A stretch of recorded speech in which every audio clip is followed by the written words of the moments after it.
Hello, everyone. I am Nikita Razzo, and I am with the APNPI Academy Education.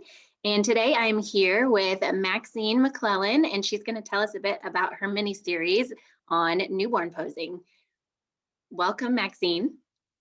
Thank you for having me. Yeah. So how did you get into photography to start?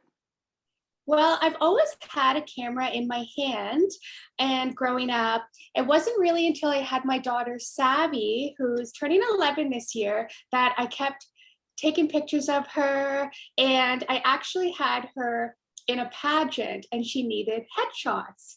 So I set up a studio in my house with studio lighting, and it all just began from there.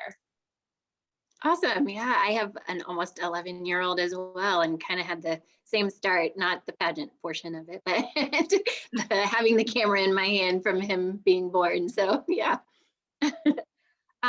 So your course is called Newborn Posing. So tell me a little bit about what you're going to cover in this course. So I go over my studio setup, my table setup, setting up the different props, what positioners I'm using when posing the baby, and the camera angles as well when taking the shots. Okay. So what are, I guess, some common fears that photographers have when it comes to newborn photography? And are you going to kind of help diminish some of those fears, or? I think when posing newborns, some photographers might not know how to pose the baby into that certain pose, right? And what to use to achieve that pose. For example, when you're posing the baby in a bucket, some of the most common questions I get asked is, what am I using to get that baby up into that position without them sinking forward, or even photographing on a table? So I use a table instead of the beanbag. So people always wonder, how do you get the baby to stay like that in that position? And what are you using under the fabrics? Right, because there's so many different posing aids now, between the beans and you've got the shapeshifters and whatever else.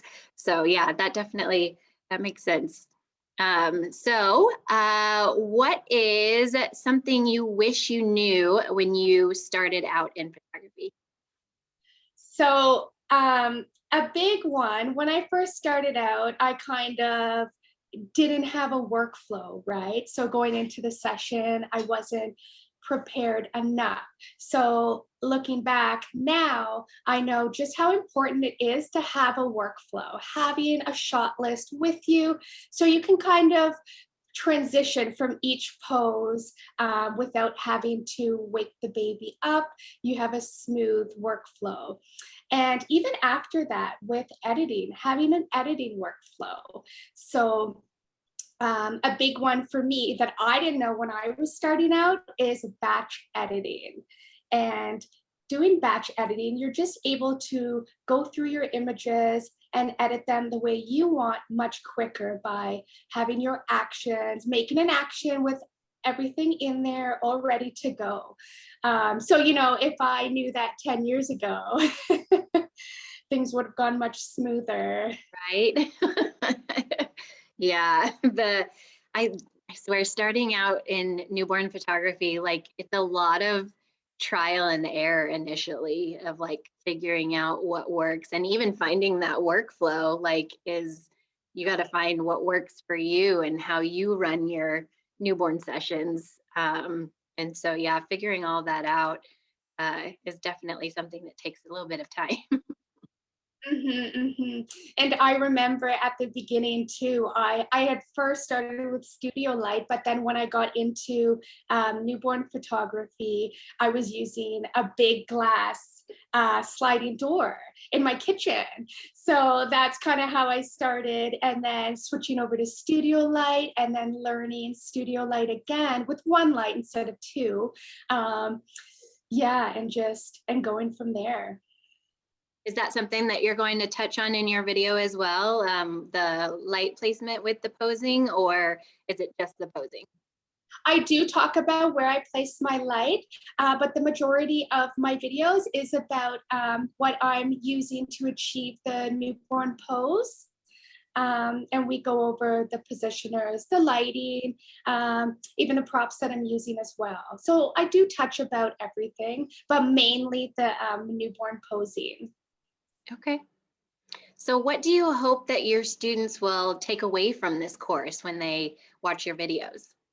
I'm hoping that, you know, they could take a tip or trick about how they can achieve the pose in their studio. You know, maybe seeing the setup, they'll be like, oh, maybe I should try that. So having them see me how to pose the baby, for example, on the prop, the bed pose, like having a little bed, maybe they will see what I'm doing and then try to achieve the pose themselves. Same with the bowl setup and the table posing. All right. So what are the poses that you're actually doing in your mini series? So the poses I'm doing is the taco pose, bed pose, a bucket pose, wrapped in a bowl pose, and then again, baby on the table on their back. So a very relaxed pose. Okay. Which one of those is your favorite? Probably I love doing the taco pose, and then Yeah. I love the bed pose for babies. I actually love it all. It's so hard to. I get that. I've been loving the bucket pose lately. I don't know, just something about like being able to see their whole face up front. It just, that's been my favorite here lately.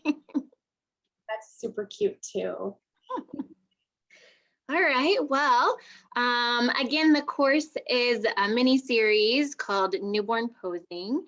And thank you for, kind of digging into your mini series with me today. And I look forward to having your courses show up on the APNPI Academy.